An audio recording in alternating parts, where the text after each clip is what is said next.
The summer heat in Crenshaw County, Alabama, on the evening of July 15, 1995, was heavy and exhausting. The air was so thick with humidity that even breathing felt like hard work. Cicadas were buzzing loudly from the pine trees along Highway 331, creating a constant background noise. At the Harris home on Maple Street, 16-year-old Jake Harris was loading his fishing gear into the back of his cousin Tommy's old, rusted Ford pickup truck. That same truck would later be found abandoned just 12 hours later, its doors wide open, in the early morning fog, as if something had torn the night apart. From the kitchen window, Jake's mother, Carol, watched as her son carefully checked his fishing rod one last time. His hands ran over the line guides with a kind of quiet care he had learned from years of fishing. Jake had been casting lines since he was barely big enough to hold a pole. Beside him, his 15-year-old cousin, Tommy Wilson, bounced around with excitement, hardly able to contain himself. The boys had been waiting weeks for this trip, planning it down to the night of the new moon when catfish would bite the heaviest at Perdido Creek. They wanted to fish the deep pools their fathers and grandfathers had visited before them, the easier kind of hidden spots only locals knew about. But that night, something felt off, even if Carol couldn't put her finger on it. Maybe it was the way Jake paused before walking out the door. Or maybe it was how he hugged her just a second longer than usual. "We'll be back before sunrise, Mama," Jake had said with that teenage confidence only boys his age can have. "Tommy knows a spot where the big ones hide." Carol kissed his forehead, tasting the salt from his sweat, and then stood at the window as the pickup truck's tail lights faded into the dark. She never imagined it was the last time she would see her son alive. The road down to Perdido Creek wasn't much of a road at all, just a rough dirt trail cutting through pine and sweet gum trees. It was the same place generations of men in their families had gone to fish. The creek there moved slowly, its dark waters carrying the earthy smell of leaves breaking down in the summer heat. It promised good fishing for anyone with the patience to wait. By 6:30 the next morning, when the boys still hadn't come home, Carol Harris already knew something was terribly wrong. Mothers often do. Tommy's pickup sat abandoned at the creek, access road, its doors unlocked. The fishing gear was scattered all over the red Alabama clay as if dropped in a hurry. Tackle boxes were open, hooks and sinkers shining in the sun like tiny pieces of metal left behind. Their fishing rods were tangled in the weeds by the bank, their lines cut or broken. Jake's favorite rod, a base caster with a worn cork handle that fit his hand perfectly, was found nearly 100 yards away under a log like someone had thrown it there. The sight of it made Carol shiver. Jake would never leave that rod behind. He had mowed lawns for 3 months just to buy it, and he treated it like treasure. The creek itself was strangely quiet, except for the soft sound of water touching, the muddy banks and the call of a mockingbird hidden in the trees. There were no clear signs of a struggle. No blood. No tracks. Just silence and the mystery of 2 boys who had vanished overnight. Sheriff Bobby Ray Hutchins had been wearing the badge only 3 years when the call about the missing boys came in. When he reached Perdido Creek, he found Tommy's father, Dennis Wilson, standing knee-deep in the murky water, shouting his son's name until his voice cracked. The creek kept moving slow and dark, as if it wanted to keep its secrets. Dennis, a tough man who had spent 30 years running Wilson's auto repair, suddenly looked small and lost. He kept repeating, "They know this creek like the back of their hands. Something ain't right. Something ain't right at all." Within 2 hours, Hutchins had pulled every string he could. The Alabama Department of Public Safety sent a helicopter to sweep the area, its blades chopping loudly over the treetops. Its spotlight cut through the forest, even in daylight, searching for anything that didn't belong. On the ground, the noise sounded like hope, but also like a reminder of how large and unforgiving the land could be. By mid-morning, volunteers began pouring in from 3 counties. Some brought bloodhounds, others brought food, but all came because in a place like Crenshaw County, when children go missing, everyone becomes family.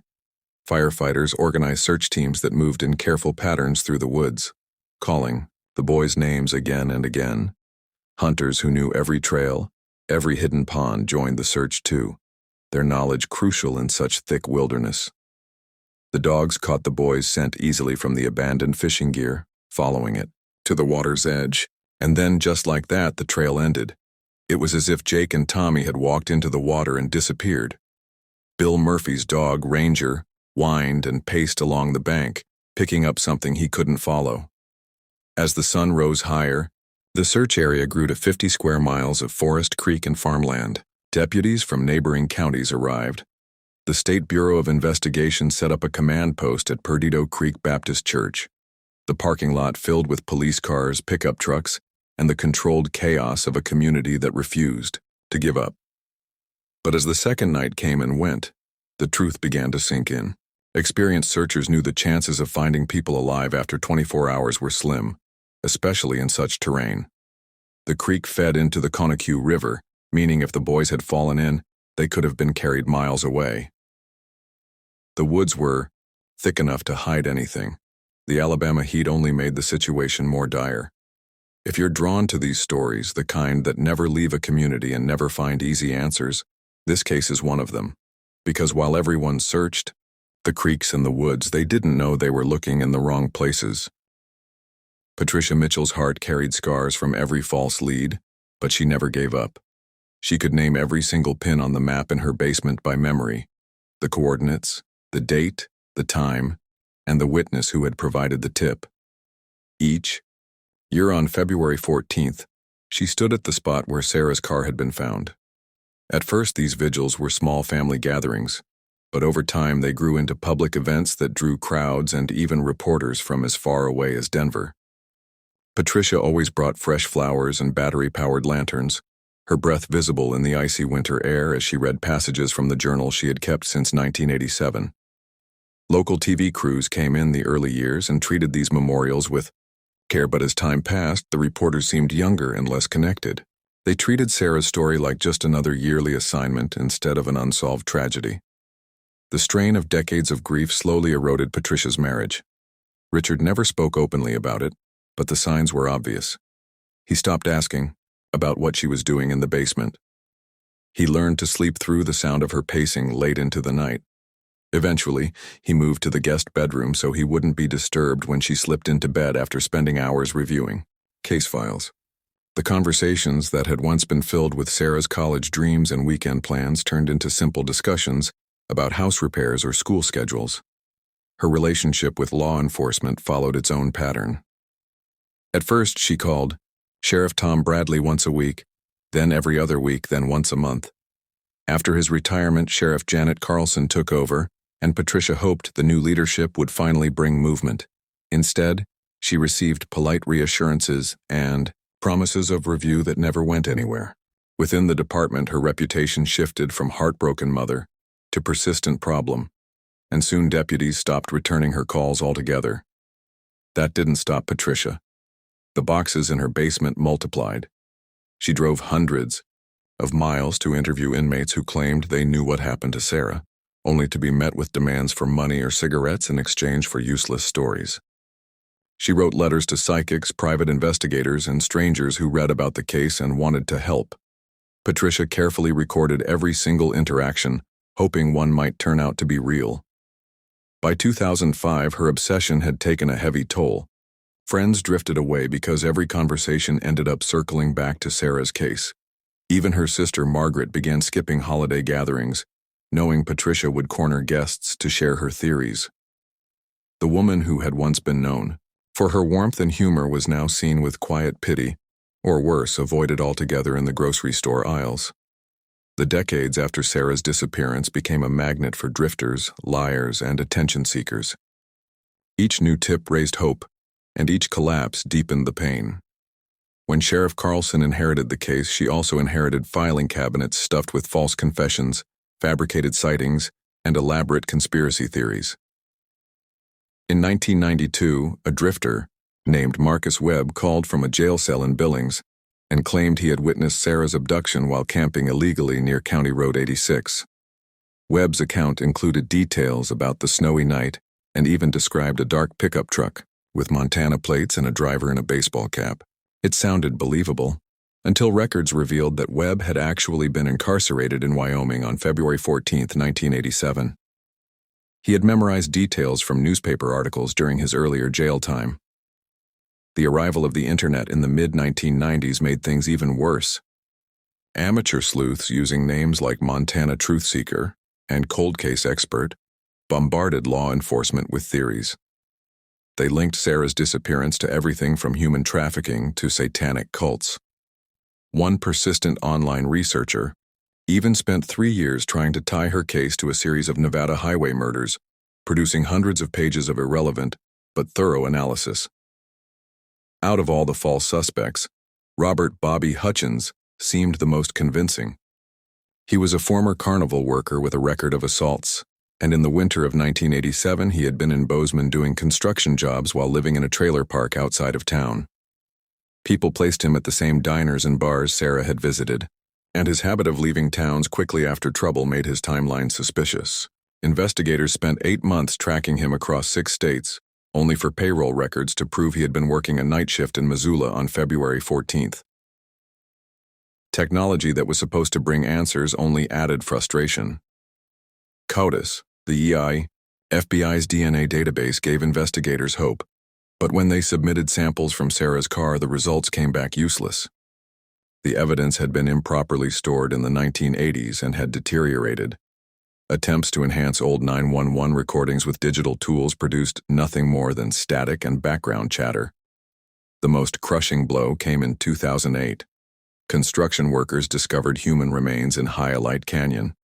Patricia rushed to the scene, convinced she would finally be able to lay Sarah to rest after 21 years. Instead, investigators confirmed the bones belonged to a 40-year-old man. Patricia collapsed in Richard's arms, her grief renewed by the cruel rise and fall of hope. Psychics added their own layer of false hope. Over the years, 17 different psychics offered visions of Sarah. Some said she was in underground tunnels, others claimed to speak to her spirit. The most elaborate came in 2010, when a self-proclaimed medium from California convinced Patricia to fund a week-long search of abandoned mine shafts. Nothing was found. Detective Carlson kept records of all of these, not because she believed them, but because she knew families like the Mitchells would pursue them with or without official support. Every false lead wore down the Mitchell family a little more. Every dead end left the case file thicker, the evidence room more cluttered, and the community more resigned. It was a growing archive of broken hopes. Then came Earl Hutchinson. For 16 years he had carried the memory of what he saw on February 14, 1987. Only when lung cancer began to take his life did he finally speak up. Earl was 64, a lifelong mechanic who spent 4 decades fixing trucks and farm equipment. He was respected as an honest man whose word meant something, which made his confession all the more devastating. Earl owned a small garage outside Bozeman. Farmers brought him the jobs bigger shops didn't want, and most deals were sealed with a handshake. His shop smelled of oil and coffee, the concrete floor darkened by decades of grease. He made enough to raise his wife Martha and their 3 kids, though the place never modernized. No cameras, no computerized logs. On the night Sarah disappeared, Earl had been working late on a combine harvester. His garage sat about 2 miles from County Road 86, angled just right so he could see the intersection where the road met Highway 191. Earl had a habit of stepping outside every few hours to clear his lungs of fumes. Around 11:30 p.m., he noticed headlights moving oddly along County Road 86.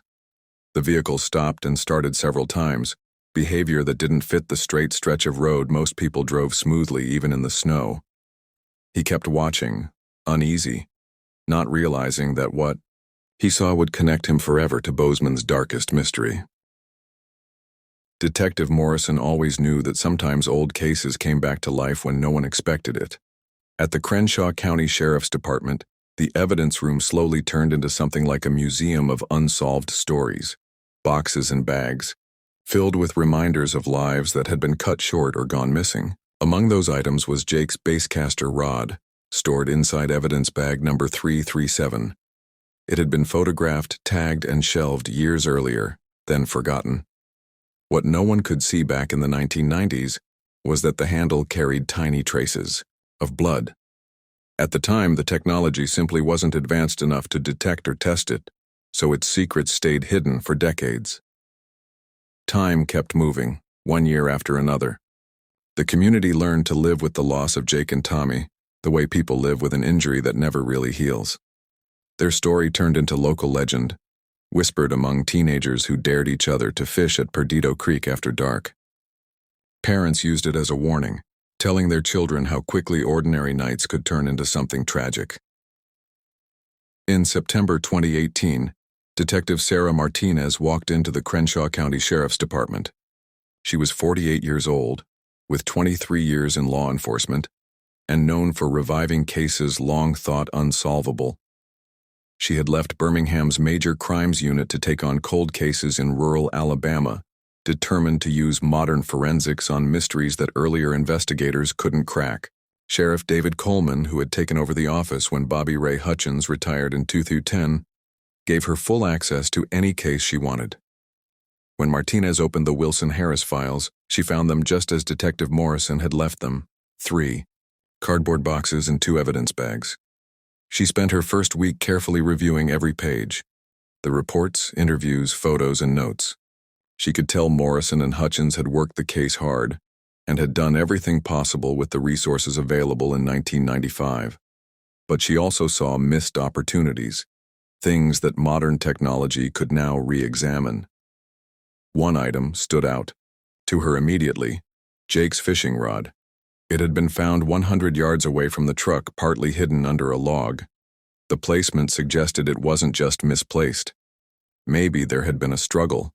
Maybe someone had deliberately tossed it aside. Morrison's report had mentioned dark stains on the handle, but in 1995 the labs couldn't identify what they were. Martinez knew exactly what she needed to do. She arranged for the rod to be sent to the Alabama Department of Forensic Sciences in Montgomery. With today's DNA testing methods, technicians could examine samples far too small to detect in the 90s. Using polymerase chain reaction, PCR, they were able to amplify even microscopic traces. The process took 6 weeks, but Martinez was patient. She had learned long ago that the best results often came to those who waited. While the lab worked, Martinez revisited the families and community members. Linda Wilson, now in her early 60s, still believed the case could be solved. She welcomed Martinez with cautious hope, though years of disappointment had made her careful not to expect too much. Carol Harris was harder to reach. After losing Jake, she had disappeared into a quieter life. Martinez eventually found her in Montgomery, living alone and working overnight shifts at a convenience store. In November 2018, the results came back. Martinez opened the manila envelope with steady but nervous hands. The lab had successfully pulled DNA from the fishing rod's handle. When the sample was run through CODIS, the national database, it came back with a hit. The blood matched. Robert Bobby Sullivan, a convicted felon. Sullivan was 52 years old, serving a 15-year sentence in Mississippi State Penitentiary for robbery and weapons charges. His record stretched back to the 1980s, with arrests for burglary, assault, and theft across Alabama, Mississippi, and Florida. Records also showed that in the summer of 1995, he had been drifting through central Alabama, picking up construction jobs and staying in low-cost motels. This was the breakthrough Martinez had been waiting for. But one huge question remained.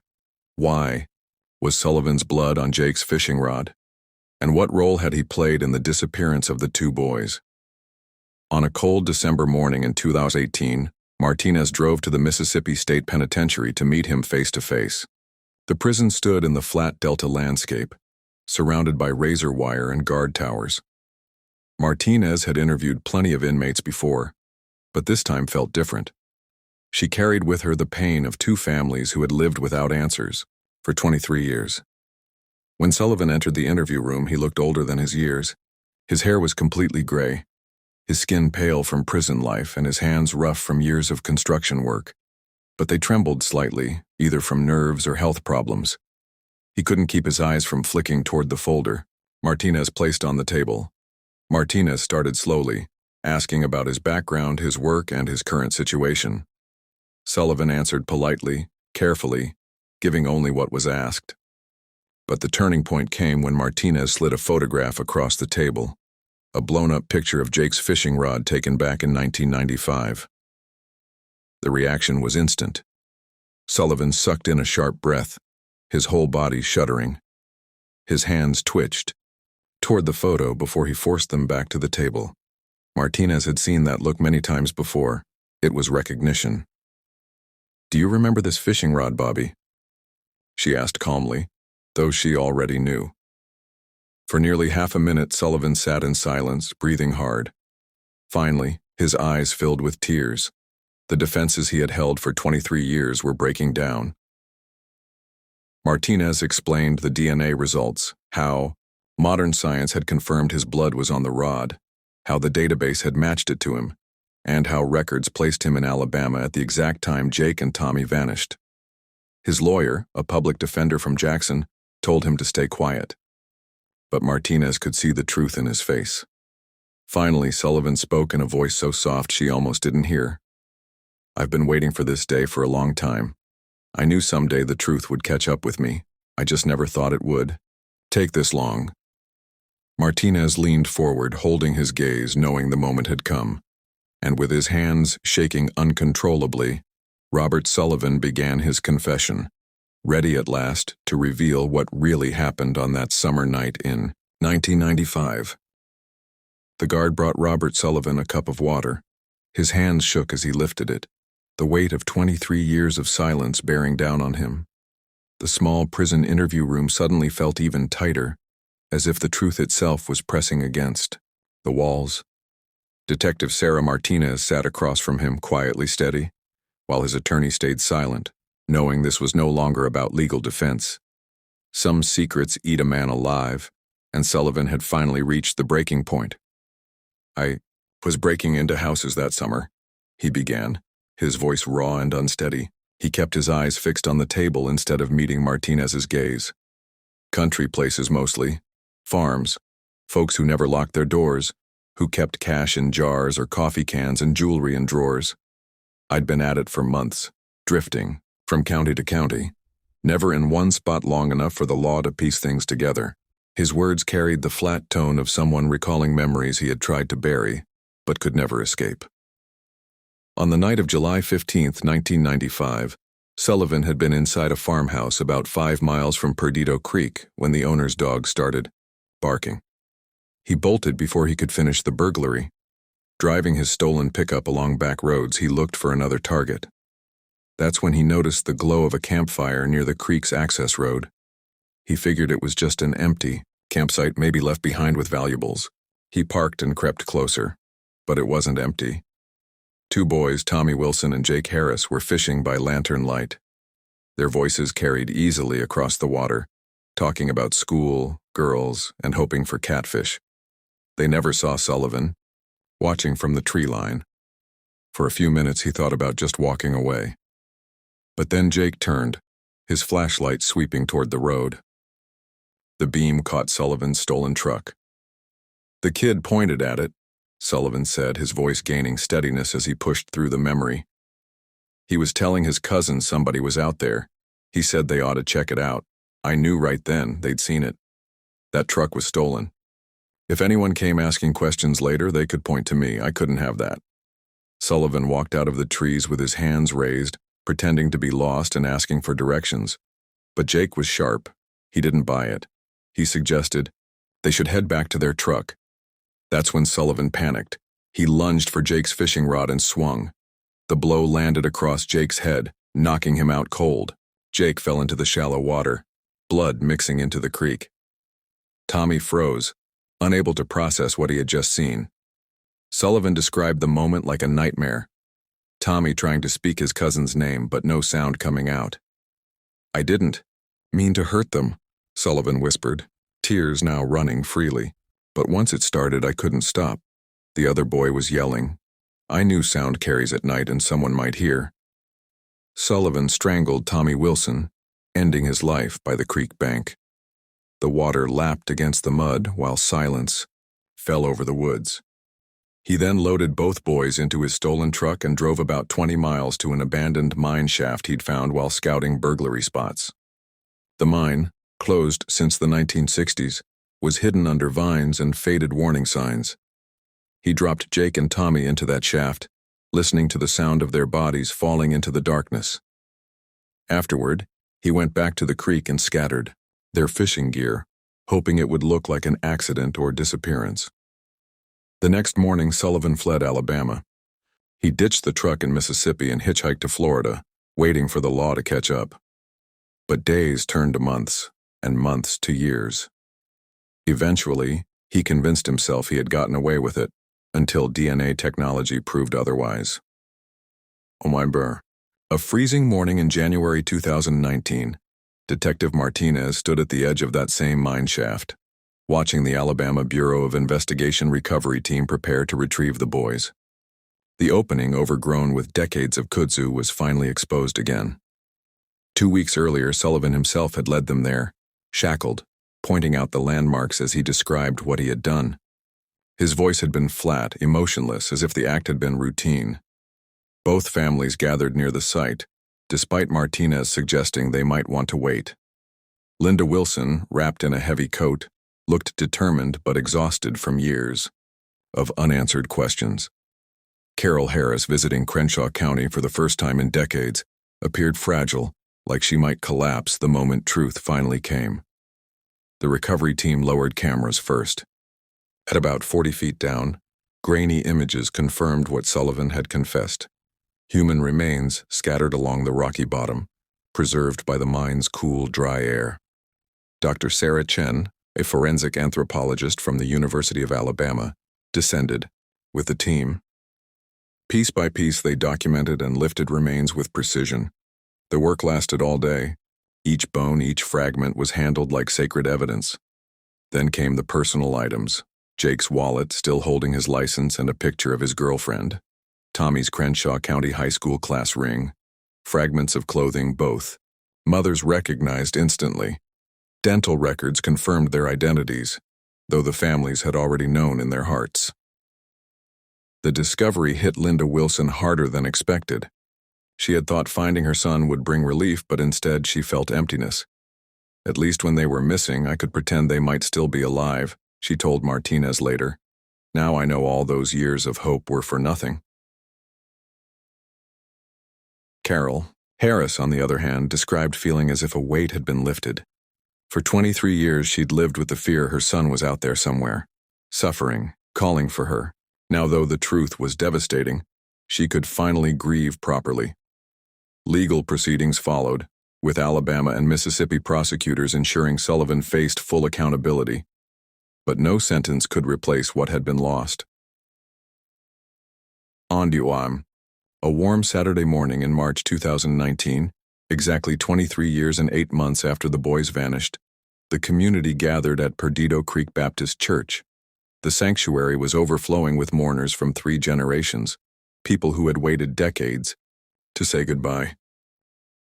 The people of Crenshaw County came together, united in grief that had been waiting for decades but had never faded. At the front of the church stood 2 closed caskets, smaller than anyone expected, a heartbreaking reminder of 2 boys who never had the chance to grow into the men they dreamed of becoming. Detective Martinez sat quietly in the back pew, watching as friends and family shared their memories of Jake and Tommy. Their stories felt frozen in time, unchanged by the years, untouched by the knowledge of how tragically those boys' lives had ended. Martinez had attended many funerals in her career, but this one carried a heavier weight. It was as though all the sorrow of parents who had spent decades trapped between hope and mourning pressed down on her chest. Linda Wilson stood before the crowd and spoke softly about her son's love for fishing and his dream of becoming a marine biologist, a dream buried forever when his life ended in an abandoned mine shaft, 20 miles from the creek where he cast his last line. Carol Harris did not speak that day. Her face remained calm, but her hands shook as she clutched the funeral program with the boys' smiling photos. Martinez understood. Some pain runs too deep to share publicly. Carol's grief, would be carried in silence, worked through in private moments and quiet conversations. Having seen many families destroyed by violence, Martinez knew that people mourn in different ways, and she respected Carol's decision to keep her son's memory private. For Martinez, solving this case was the defining achievement of her career. Yet victory felt hollow. Families had paid a price no justice could balance. Decades of fear, loss, and unanswered questions. Modern forensic science finally delivered what the 1990s could not. DNA evidence linked Sullivan to the crime and brought the truth to light after years of uncertainty. Sullivan was sentenced to 2 life terms without the possibility of parole, one for each boy he had killed. He would spend the rest of his days in the same kind of concrete cell where Martinez had once questioned him. The sentencing provided legal closure, but little comfort. For the families, the punishment arrived far too late to bring peace. Dennis Wilson told reporters that Sullivan's prison sentence didn't bring his son back, nor did it erase the 23 years of not knowing what happened. Each July 15th, the community had gathered for a fishing tournament in the boy's honor. At first, it was a mixture of hope and mourning. But after the boy's remains were recovered and finally laid to rest, the event became a solemn memorial. The tournament raised money for a scholarship fund, helping other young people chase their dreams, a small piece of good built out of years of pain. Back at the Crenshaw County Sheriff's Department, Martinez returned to her office with a new perspective. The evidence room still held dozens of boxes from cases that had gone cold, families still waiting for answers that might never come. The difference between solved and unsolved felt fragile. Jake's fishing rod once, tagged as evidence bag number 3037, now told the story of how tiny drops of blood had survived long enough to catch a killer who thought he had escaped. The Wilson-Harris case became a key teaching example in forensic science programs and law enforcement academies. It showed how patience and new technology could revive even the coldest cases. But for the families, it was never about investigative success. It was about love, loss, and the need for truth. This story stands as a reminder that love doesn't disappear when someone dies, and that some questions deserve to be asked again and again until the answers finally come. For every cold case file, there is a family still waiting, still hoping. And by remembering these stories, by keeping them alive, we make sure that the victims are never forgotten.